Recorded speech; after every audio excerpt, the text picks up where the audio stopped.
सीताराम गुणग्राम सीताराम गुणग्राम पुण्यरण्य विहारिणौ वंदे विशुद्ध विज्ञानौ कवीश्वर कपीश्वरौ वंदे मु वंदना करुछि दी जन को जड़े हेले कवीश्वर जड़े हेले कपीश्वर एठी कवीश्वर बोले आदि कवि वाल्मीकि कहुई कवि ईश्वर कवीश्वर कपीश्वर बोलते श्रेष्ठ मांकड़ हनुमान कहुई कवीश्वर और कपीश्वर कवीश्वर कपीश्वर वंदे वाल्मीकि और हनुमान ये उभय को वंदना करुछि किए ये एक अरण्य बुलुछन सबले ये अजर अमर सीताराम गुणग्राम पुण्यारण्य विहारिणौ वंदे विशुद्ध विज्ञानौ ये दिजण हेले विशुद्ध विज्ञानी ज्ञान रे किछि मलिनता नहीं मिथ्या कपट हिंसा द्वेष परस्पर कातरता घृणा ठारू ये दिहे बहु दूर रे वाल्मीकि कथा कहूची रत्नाकर कथा कहूनी जेबे ठार रत्नाकर वाल्मीकि ही गले तेबे ठार से शुद्ध सुवर्ण ही गले तेणु वाल्मीकि शुद्ध वाल्मीकात् जायते हुंकारु वाल्मीकरु तंगर जन्म हेची से पुनर्जन्म लाभ करचंती से द्विज तेणु से विशुद्ध विज्ञानी वाल्मीकि आउ हनुमान वंदे विशुद्ध विज्ञानौ कवीश्वर कपीश्वरौ एई दिहे कोठी बुलुछंती सीताराम गुणग्राम एक पुण्यारण्य रे विहारण करुचंती विचरण करुचंती भ्रमण करुचंती पुण्य अरण्य जो अरण्य रे सीता राम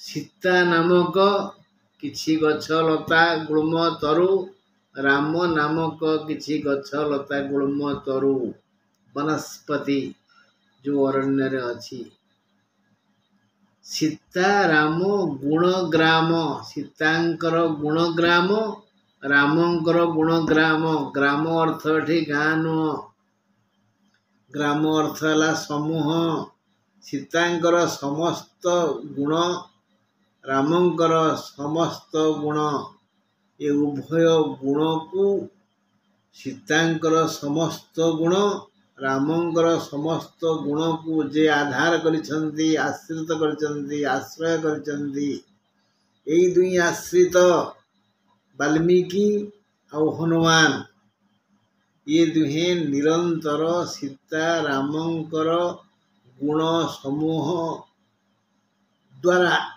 सृष्ट अरण्य रे भ्रमण करुछंती ये दुहे हेले विशुद्ध विज्ञानी ये दुही को प्रणाम करुची बंधु आमे जदि एई श्लोकटी को तुलसी दासंक लिखित एई श्लोकटी को दैनिक दी ओली 8 थर मात्र 8 दिन पढ़िबा आमे निजे केमिति बदली जीवा एक कथा आमे विश्वास करि परिबानी जे जो चरित्र संपन्न हेउना काहींकी से निजे जानी छी मन जाने पाप माँ जाने बाप तेणु मन तोहर निज गुरु उद्धव केते तू पचारू तेणु आमे यही श्लोकटी को जदि दैनिक सकाळे 8 थर आउ सन्ध्यारे 8 थर निर्मल मनरे विश्वास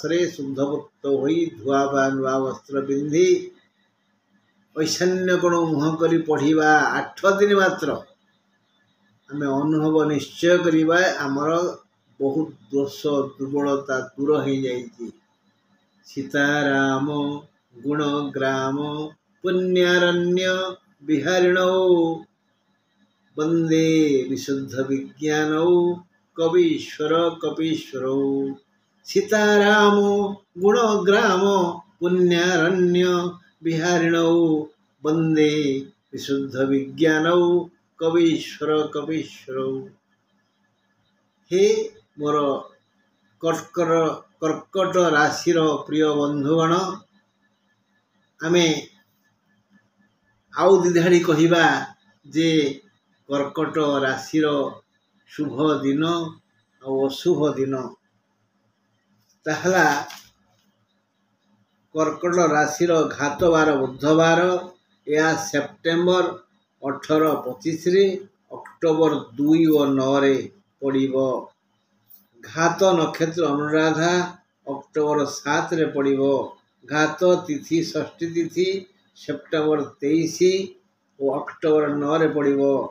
घात चंद्र द्वितीय सिंहचंद्र सेप्टेम्बर 29 और 30 अक्टोबर 1 रे पड़िबो। शुभ रंग धड़ा और नाली एणु आमे यही रंगर वस्त्र पिंधिले बहुत भल। बार होची रविवार सोमवार जते शुभ काम करिबा एही बार रे करिबा। आउ तारीख हैला 2-7-9 प्रति मासर 2-7-9 तारीख शुभ अटे। कर्कट राशि अधिपति चंद्र चंद्र को मनर कारक कहा जाए। पूर्णमी रे चंद्र 16 कला युक्त होता है। शुक्ल अष्टमी ठारू कला बढ़ी बढ़ी जाए कृष्ण नवमी जाए हेले शुक्लाष्टमी ठारू चंद्र जेपरी तेजियान दिसंती पूर्णमी ठारू ठीक सही परी मल्ल देखा जाती। शुक्ल नवमी ठारू कृष्ण नवमी जाए जो कर्कट जातकर जन्म से सही परी उच्चमना और धनी होई थांती। पूर्णमी रे जेमती पूर्ण कला पूर्ण धनी पूर्ण ज्ञानी हेबे।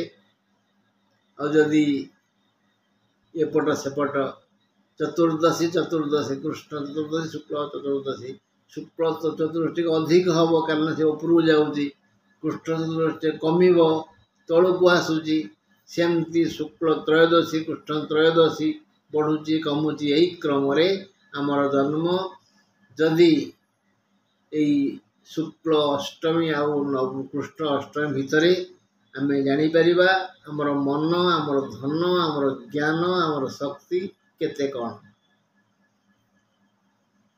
से सही परी मन और धन अधिकार होता है। अष्टमस्थ सबु ग्रह अशुभ होता आयु हानि करथांती। मात्र अष्टम चंद्र थिले समस्त अशुभत्व कटि जाए। अष्टम चंद्र शनि थांती जातक दीर्घायु हुए। चंद्रर मित्र ग्रह हेले रवि मंगल बृहस्पति। जदि कर्कट रे चंद्र सह गुरु थांती आगुरी कहुई कर्कट रे गुरु थिले हंस योग हुए आ कर्कट रे चंद्र सह गुरु थिले हंस योगर शक्ति महत्व बढ़ी जाए।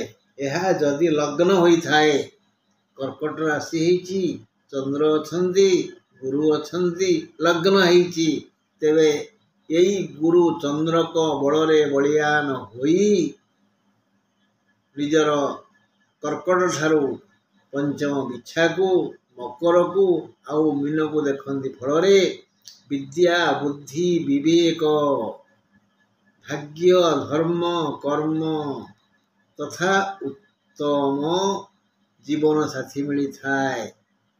झील पुओ पुओ झील तेरे जातकर विद्या धन दश जातक विद्या धन दशर अधिकार होता है।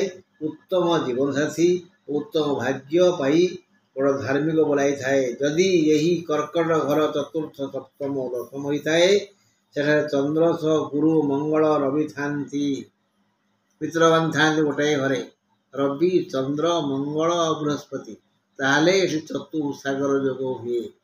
जदि चार न थाई तीनोटी थांती ताहले मध्य कौनसी प्रकार गुणा फल मिलेनी, उत्तम फल मिली थाए। कर्कट रे रवि चंद्र थांती तेबे यह नवम घर होई थाए।